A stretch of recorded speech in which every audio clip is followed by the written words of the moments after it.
She thought the worst was finding out her husband had a mistress. But it wasn't. It was hearing him say, "Didn't your mom tolerate it too?" Now, after walking away from the life she built for him, she's in Paris. But just when she starts breathing again, her past shows up with a final plea. My name is Avery Collins, and for a while I genuinely believed I had it all. I'd been married to Daniel Carter for 3 years. The world saw us as the perfect couple. Him, the charismatic investment strategist with a timeless smile. Me, the silent strength behind his shine, always poised and supportive. To outsiders, we were enviable. Daniel gave me affection, showered me with gifts, and called me his everything. At least that's what I believed. One rainy afternoon, I was cleaning the upstairs study, something I rarely did myself anymore. It was one of those impulsive moments. The villa was quiet, Daniel was on a business trip, and I was bored enough to dust the mahogany shelves myself. That's when I found the envelope. Tucked inside the back of the safe, beneath old tax records, was a neatly typed agreement, dated, signed, and notarized. A marriage contract.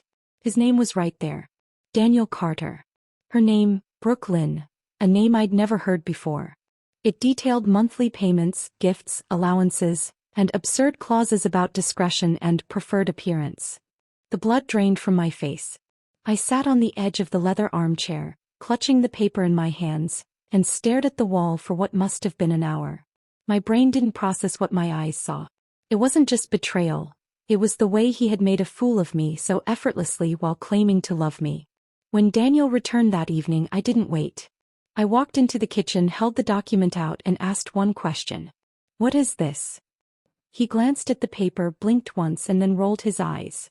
"You're overreacting," he said calmly, setting down his keys. "Didn't your dad cheat too? Your mom tolerated it. I'm just having some fun. Why can't you?" That was the moment something in me broke. I didn't scream. I didn't throw things. I just looked at him, this man who had vowed to protect me, and realized I didn't know him at all. That night, I logged into the account he'd opened under my name.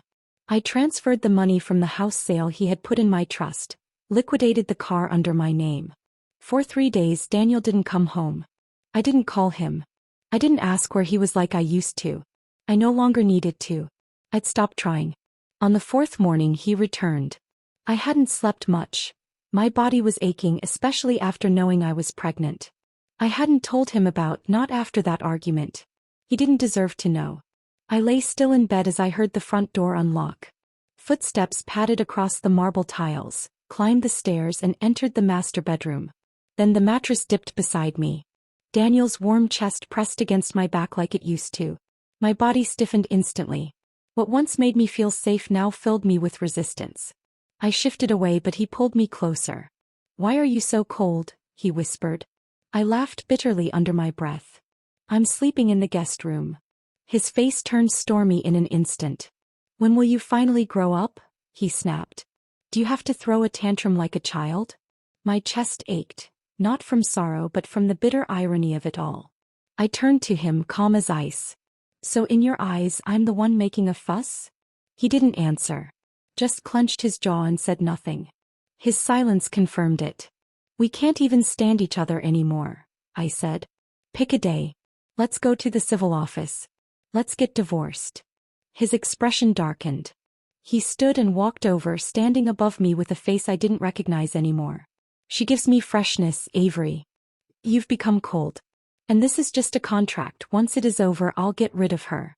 You're the one who matters." It stunned me, not the betrayal but how shamelessly he could package it in false affection. "So women are just disposable to you," I whispered. "New toys when you're bored. Is that how you saw me? We've been married 4 years. Have I ever treated you badly?" He snapped. "Why can't you just turn a blind eye like everyone else? Like my mother?" I bit back. Who spent her entire life covering up for my father's cheating until it destroyed her from the inside out. His jaw twitched, but I didn't let him speak. "I'm not her. I don't tolerate betrayal. I won't stay where I'm disrespected." He stepped closer, anger simmering behind his eyes. "So what? You'll go find your own freshness now?" I smiled coldly. "Even you can't accept that, Daniel. So why expect it from me?" He grabbed my wrist then tightly. My breath hitched from the sudden pressure. "You dare," he whispered. I didn't flinch. "Let go." Or I'll call the police before I call my lawyer. He stared at me long and hard. Then finally let go, spun around and slammed the door. I sat back down on the bed. Surrounded by the same room where we once laughed. Where he proposed. Where we thought we'd build a family. The same room where my heart had just quietly crumbled to dust. I sat there in silence, surrounded by the echo of a slammed door and a silence far louder than any screaming match. I looked around the room we once called ours. The gold-framed wedding photo still hung crooked on the wall. His blazer was draped over the chair like a ghost refusing to leave. The room felt haunted. By what we once were. By what I once believed.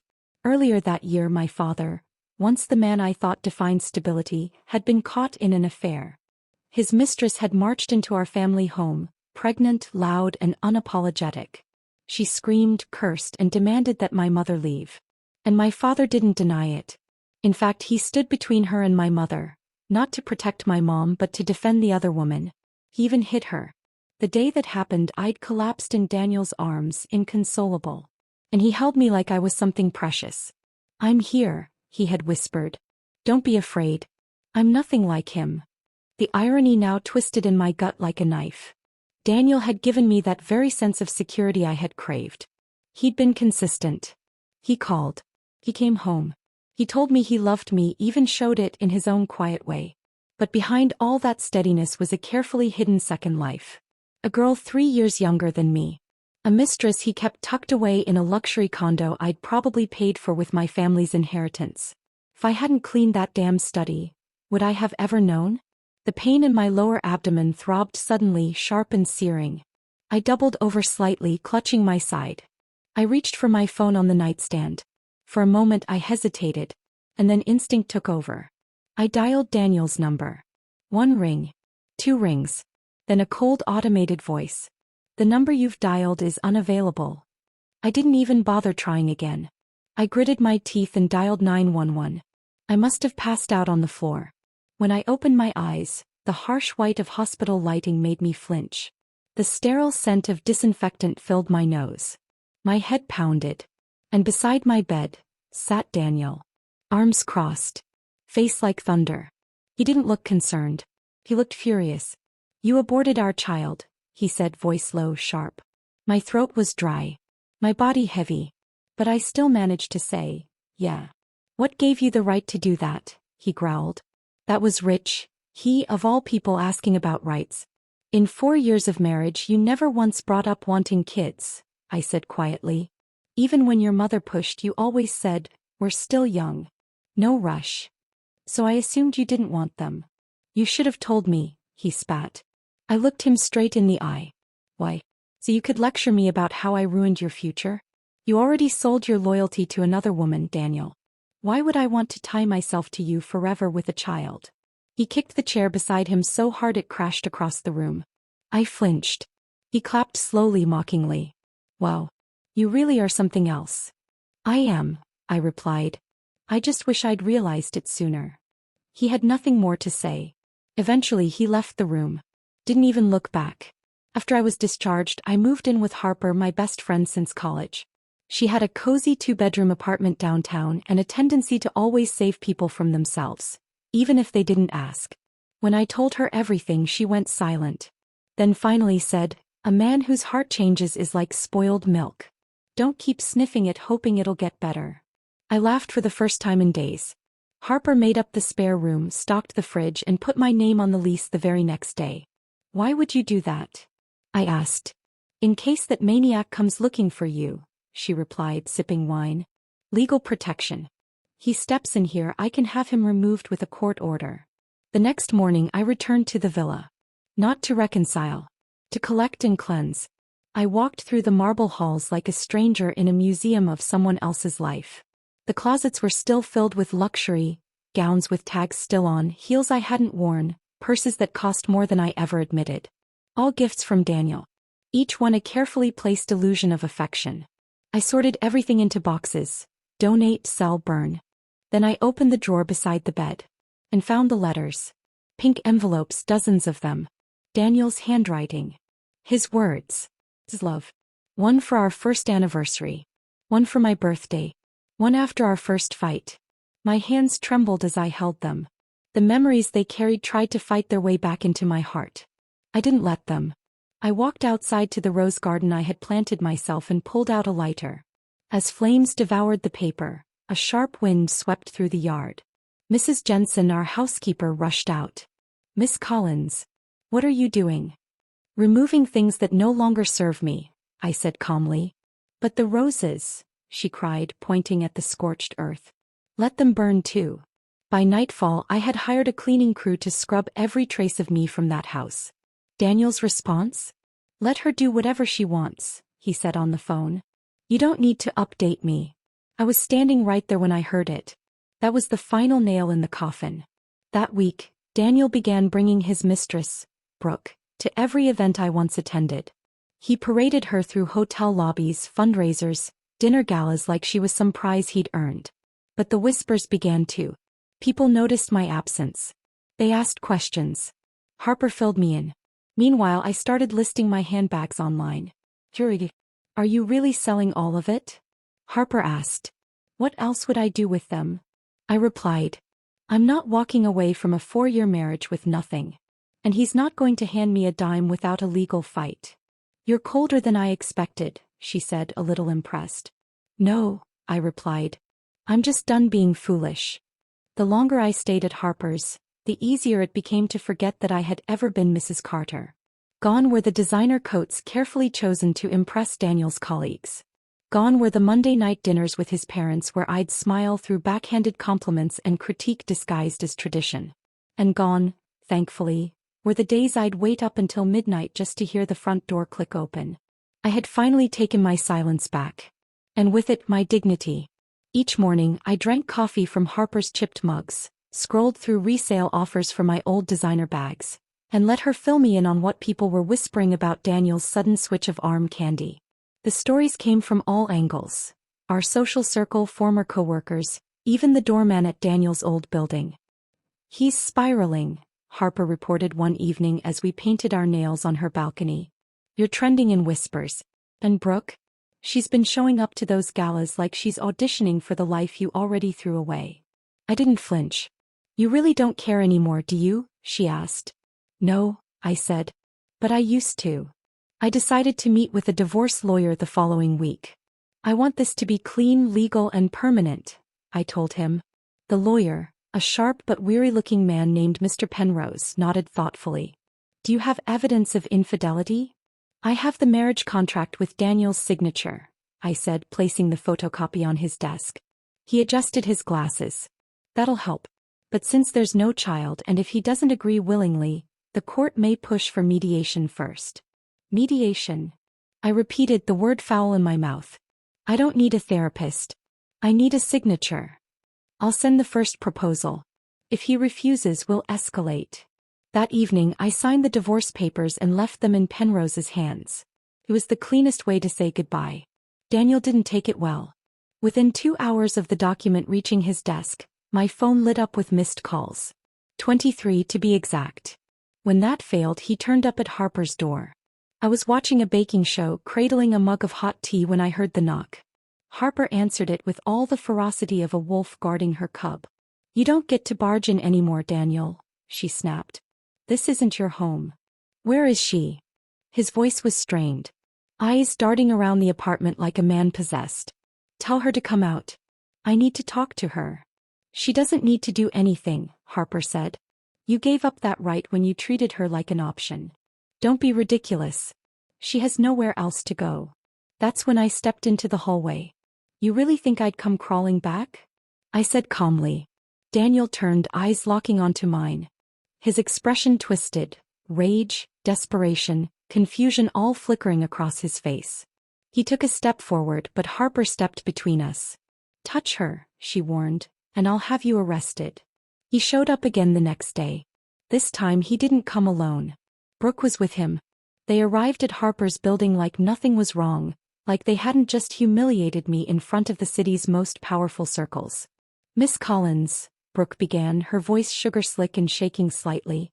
"I don't want to cause any trouble. I'm just here for support." "For support?"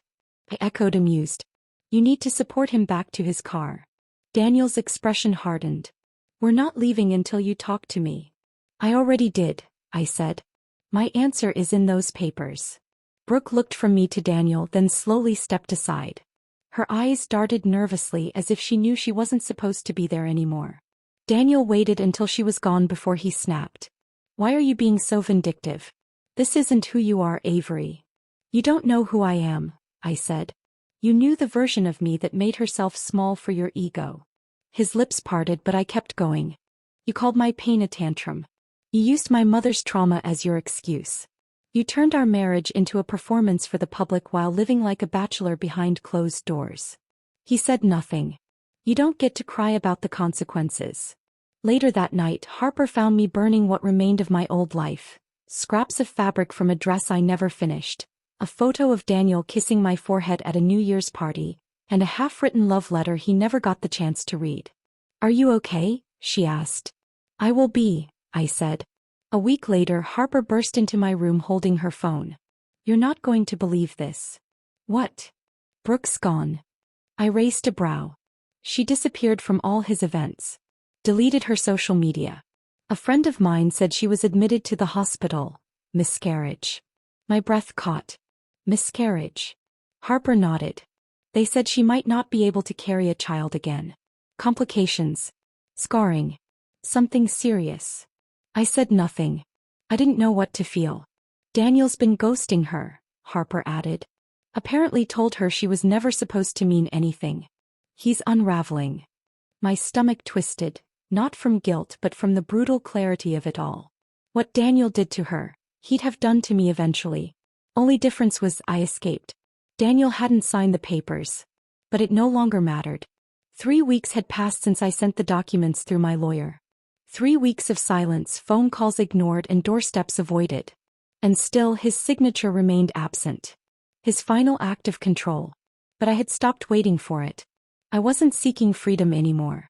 I was already living in it. And freedom didn't need his permission.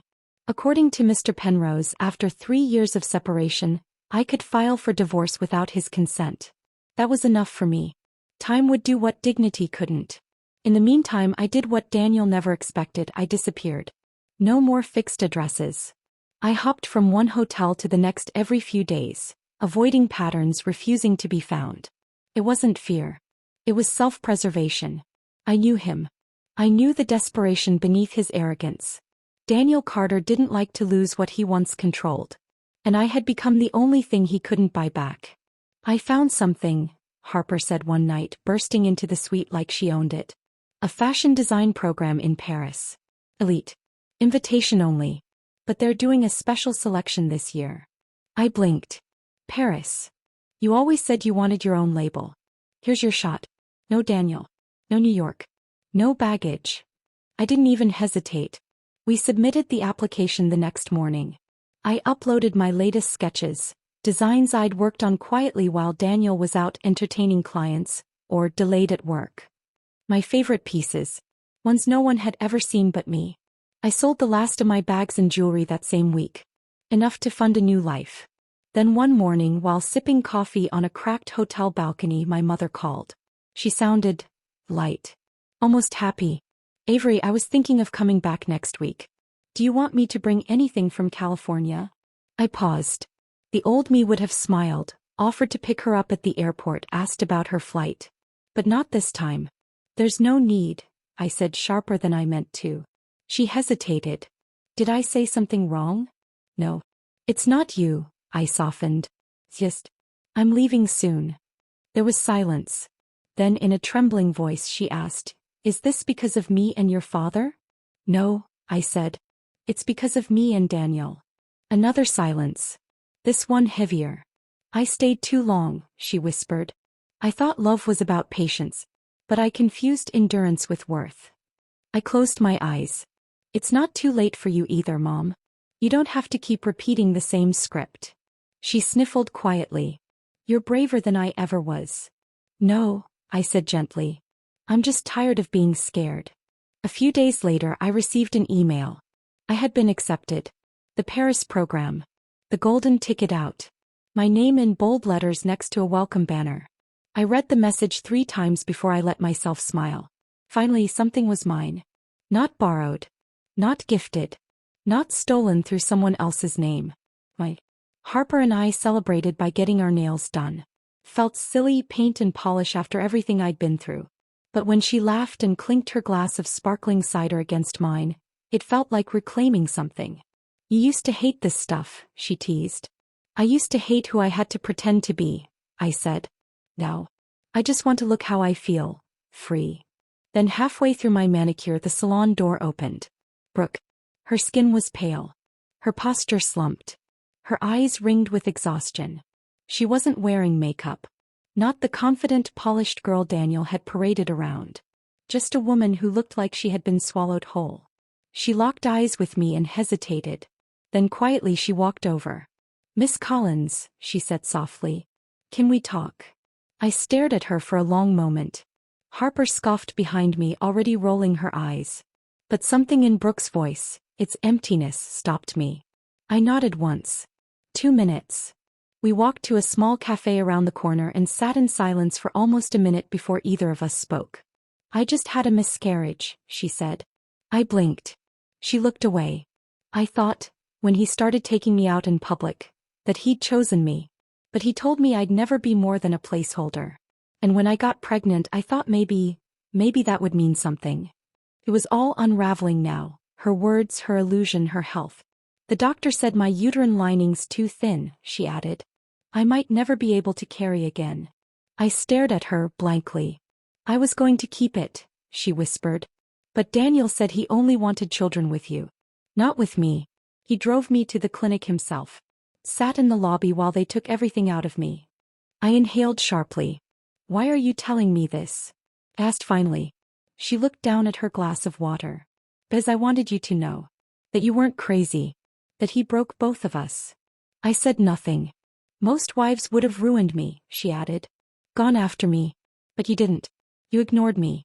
Gave me dignity even when I didn't deserve it. I wasn't protecting you, I said quietly. I was protecting myself. I left the cafe without looking back. That evening I called Mr. Penrose. He refused to sign again, I said flatly. There was a pause. Then we wait, he replied. 3 years of separation. That's all it takes. You've already started the clock. I thanked him and hung up. That night Harper and I celebrated anyway.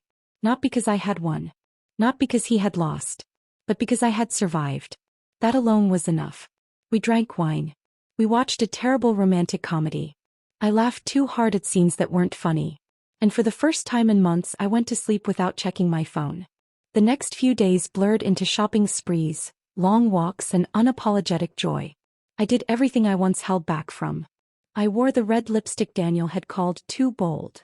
I ate street food in the rain without worrying about what anyone thought.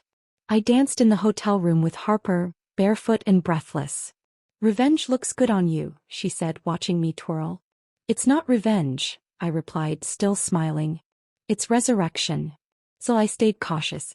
I rotated hotels every few nights, never posting my location, never using my real name at check-ins. Daniel hadn't come after me again, but I knew better than to assume he wouldn't. My visa for France was approved that week. And just like that, the final tether snapped. I booked a one-way flight. The day before I left, Harper handed me a tiny charm, gold oval with a small engraving on one side. A protection rune. Take this, she said, her voice tight. To keep you safe. To remind you that you're loved even when I'm not right next to you. I didn't say anything. He pulled me into a tight hug, already crying. Go. Start over. Come back when you're rich and famous and ready to design my wedding dress.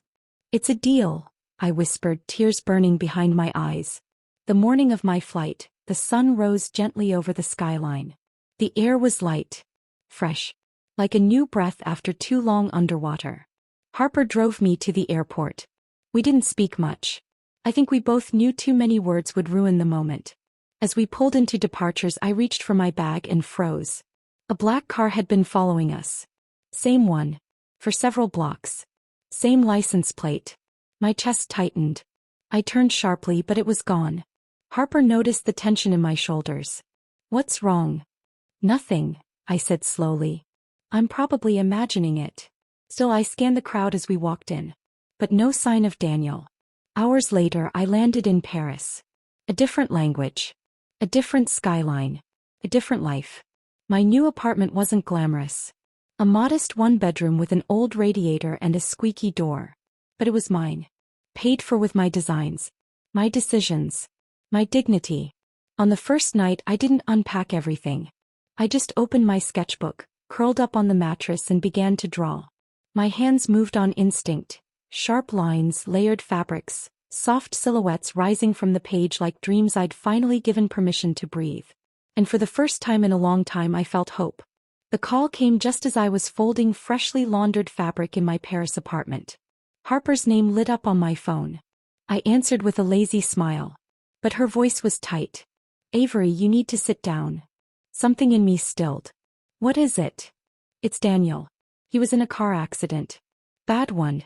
He was looking for you, drove into a divider." "I see." "They issued a critical notice during surgery."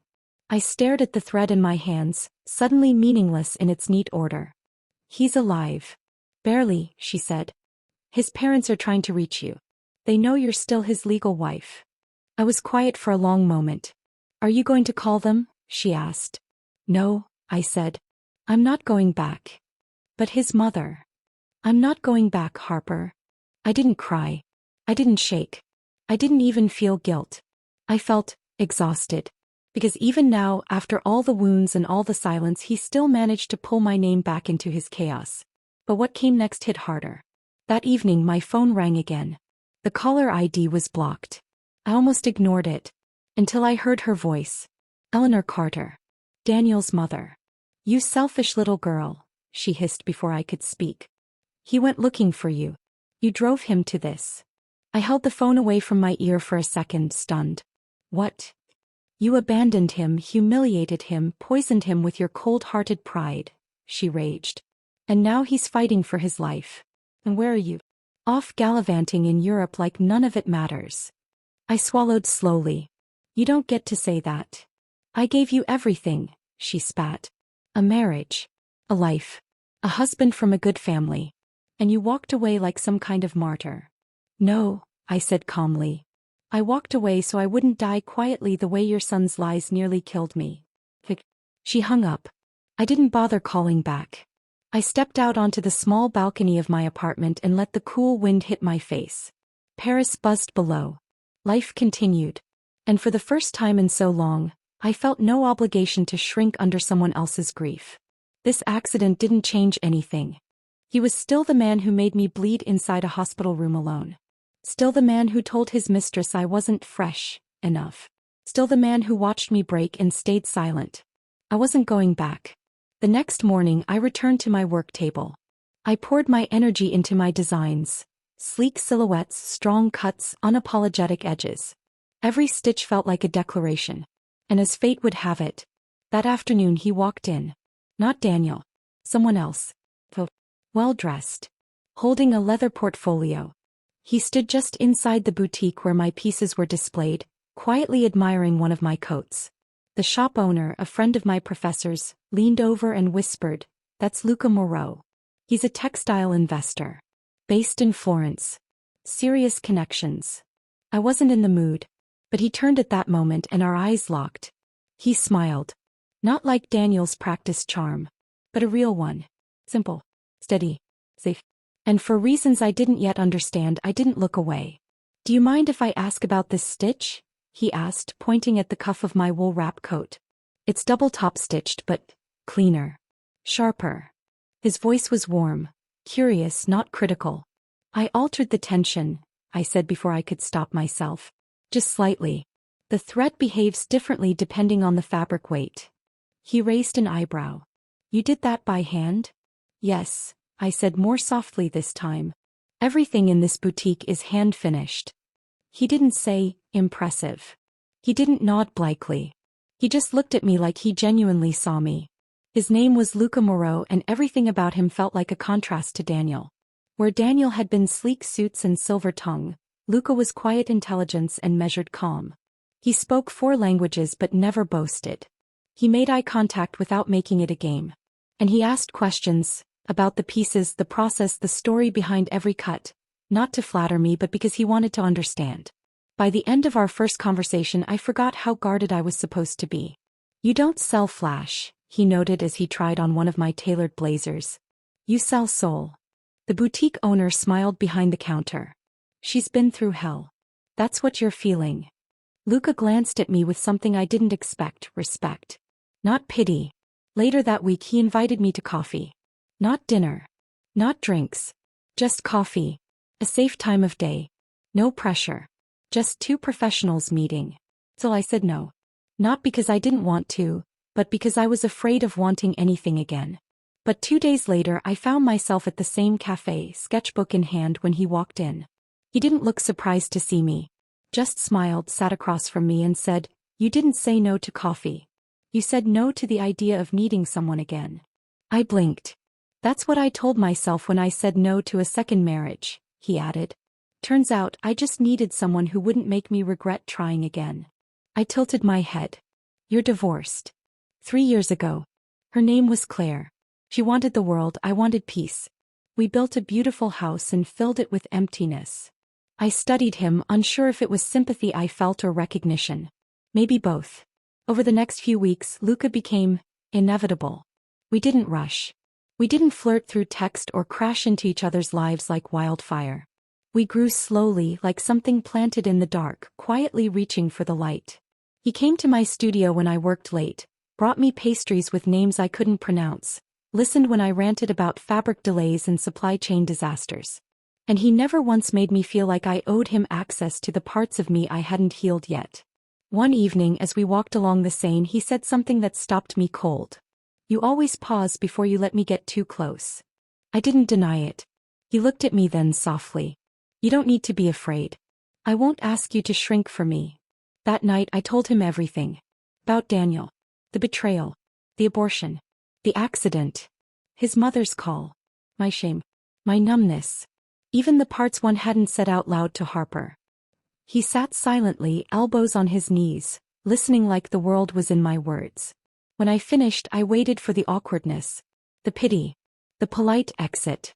But all he said was, "Thank you for trusting me." And then softly, "You never needed to earn love. He just didn't know how to give it." The first time Luca kissed me, it wasn't in a bedroom or after some dramatic moment. It was quiet, intentional. We were walking back from a gallery, rain misting through the street lamps. I was rambling about color palettes when he paused, gently turned me by the shoulders and pressed his forehead against mine. "Stop thinking," he whispered. And then his lips met mine, warm, careful and unhurried. There was no heat at first. Just calm. Like coming home. From then on he never let me forget that I mattered. Not for what I could offer. Not for what I'd survived. But just for being exactly who I was now. Not someone's wife. Not someone's widow. Just Avery. One night I got an email from Daniel's assistant. He was awake. Recovering. Stable. He wanted to see me. I didn't reply. Instead, I looked across the small cafe table at Luca, who was watching me quietly over his espresso. "He's asking for me," I said simply. Luca didn't flinch. He reached across the table and gently took my hand. "He can ask. Doesn't mean he gets to have you." I didn't respond to Daniel's request. I didn't need to. Some doors close so completely you can't even hear the knocking anymore. But that didn't stop him from finding me. It happened on a Sunday. Luca and I had just left a quiet brunch spot tucked behind the Palais Royal. He was holding my hand, carrying a box of pastries I insisted I didn't need but would later eat all of. The city felt alive with spring, flowers blooming from iron balconies, music drifting from the corners of cobbled alleys, and the weight of my past feeling for once distant. Until I heard my name. Avery. One word. One voice. The kind that makes your stomach forget how to exist. I turned. Daniel. Standing across the street, thinner than I remembered. His left arm still in a sling. Bruised. But with that same polished watch on his wrist and that same heavy gaze he'd always worn like armor. "I need to talk to you," he said, crossing toward us. Luca's hand in mine tensed. I didn't flinch. "There's nothing left to say." Daniel's eyes darted to Luca. "Who is he?" I didn't answer. Luca did. "Someone who knows how to treat her right." Daniel's jaw twitched. "This is between Avery and me." You lost the right to say that the moment you lied, cheated, and called her crazy for wanting honesty. Daniel ignored him, locking eyes with me. I was angry. I made mistakes. But I nearly died. Doesn't that count for something? Accidents aren't apologies, I replied. He stepped forward, voice cracking. Avery, I've changed. I swear to you, I've been in therapy. I've cut everyone off. I was out of my mind when I did what I did. No, I said sharply. You were fully in your mind. That's the problem. His eyes begged. Please. Can we just talk? Luca moved beside me, steady but calm. She said no. Daniel's gaze hardened. You think you know her? I know the version of her that isn't afraid to be herself, Luca replied. The one you tried to shrink into silence. The tension thickened. And then Daniel broke. He dropped his tone, looked straight at me. I loved you. I swallowed. Maybe. In your own broken way. He blinked. But love that destroys isn't love. It's possession. He didn't scream. He didn't argue. He just stood there, wounded pride twisting behind his eyes, and slowly nodded. And then he left. Just like that. No final words. No cinematic ending. Just a man realizing that the woman he thought he could always get back was no longer his to return to. Later, as we sat by the river, I turned to Luca. You didn't have to say anything, I said. I know. But you did. He looked at me, brushing a strand of hair from my cheek. I will always stand between you and what hurts you. Even when what hurts you used to be love. My chest tightened. I'm not afraid anymore, I whispered. I know, he said. But I'll still be here just in case. That night, as he kissed my shoulder under the soft light of my apartment, I realized something. Daniel made me question my worth. But Luca made me remember it. Paris bloomed around us. Not just in the flower boxes on the windowsills or the vines crawling up ancient stone walls, but in the way I felt when Luca touched my back gently in a crowded gallery, or the way he listened when I explained the inspiration behind a sketch he'd never even seen. We were building something. Not a love that demanded proof. Not a fire that burned everything down. But something strong. Warm. Steady. And for the first time in my life, I wasn't afraid of being known completely. One afternoon, I came home to find a note slipped beneath my apartment door. Just a name and a location. Daniel. Jardin du Luxembourg. 4 p.m. One last thing. I stared at it for a long time. Part of me wanted to ignore it. But a deeper part, the one that had once wanted answers, whispered, go. Just once more. End it properly. Luca didn't try to stop me when I told him. He just nodded. If it's the final page, then close it. I'll be here when you're done. Daniel was already sitting on a bench when I arrived. The garden was quiet, dappled sunlight flickering through branches. He looked smaller somehow. Softer. No suit, no watch. Just a man with nothing left to prove. He stood as I approached and held out a plain envelope. My lawyer's copy, he said. Signed. Stamped. Finalized. I took it without a word. I'm not here to beg anymore, he added. I just wanted to hand this over myself. I owed you that much. I glanced at him. Why now? Because when I saw you walk away that day, with him, I realized I was never going to be the man you deserved. You didn't need me broken. And I didn't know how to be whole. I nodded. You were right. You didn't. We stood in silence for a long moment. Then he said, you were the best part of my life. I just didn't know how to hold you without crushing you. I hope you figure out how to be better for someone else, I said. But not for me. He smiled faintly. No bitterness this time. Just a quiet understanding. Take care of yourself, Avery. You too, Daniel. As I walked away from him, the envelope tucked under my arm, I didn't look back. Not once. Because this time I didn't need to. Closure wasn't about the other person. It was about finally recognizing you no longer needed anything from them. Not love, not apology, not explanation. Just distance. That evening, Luca invited me to a private dinner on the rooftop of the boutique where my debut line had first launched. The city stretched out beneath us, gold, glittering, full of noise and beauty.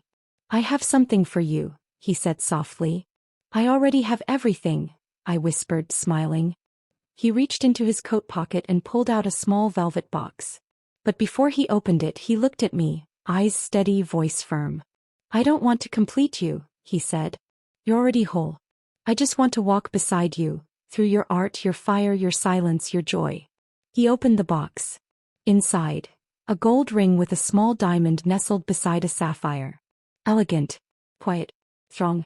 Marry me, he said.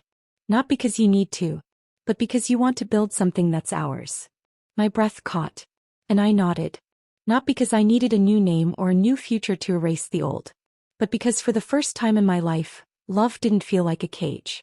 Felt like a key. I didn't rush to announce the engagement. There were no fireworks on social media, no clinking champagne flutes surrounded by a chorus of congratulations. There was just me staring at the ring on my finger, and the quiet certainty that this time, I hadn't said yes out of fear, pressure, or the need to be chosen. I had chosen myself first. And then I chose Luca. We planned the wedding slowly. No grand venues. No massive guest lists. No choreographed dances or designer label pageantry. Just 30 of the people who mattered most, a sun-drenched vineyard in the hills of Provence, and vows that didn't promise perfection. Only truth, effort, and presence. Harper, of course, cried before I even walked down the aisle. You're marrying a man who actually has a soul, she sniffed. I'm so proud of you.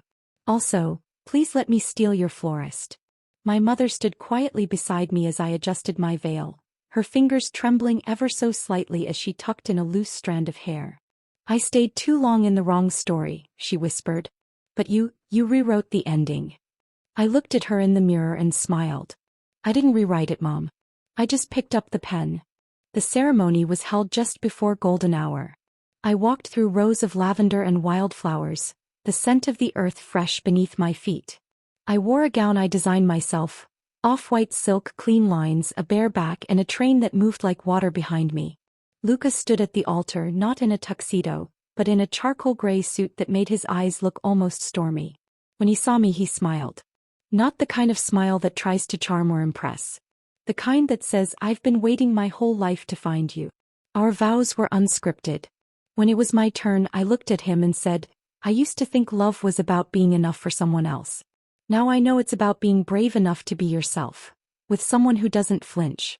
You never asked me to dim or fold or make myself smaller. You didn't save me. You stood beside me.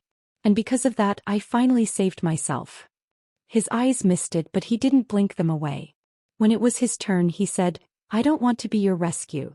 I want to be your anchor when the world spins too fast, your mirror when you forget how brilliant you are, and your safe place when everything else feels loud. I love you, Avery. Not in spite of your scars. Because of them. We kissed under a sky that glowed with the last light of day. And just like that, I became Avery Morrow. Not because I needed to, but because I wanted to build something that had nothing to do with survival, and everything to do with choice. Later that night, as we slow danced barefoot under fairy lights, I whispered to him, I never thought I'd feel safe again. Not like this. Luca pressed a kiss to my temple. That's what happens when love stops being a storm, and becomes a shelter. Daniel didn't come. There was no last-minute intrusion. No apology letters. No specter of the past dragging behind me in white satin. His final message had been the signed divorce papers. And with them, every chain broke clean. I had thanked him silently, not for the pain, but for giving me every reason to leave. Because if he hadn't betrayed me, I never would have found this life. This version of me. This kind of love. When the night grew late, Harper toasted us. To the girl who once burned a rose garden, she said, glass held high. And built a whole damn life from the ashes. Laughter erupted. My mother cried again.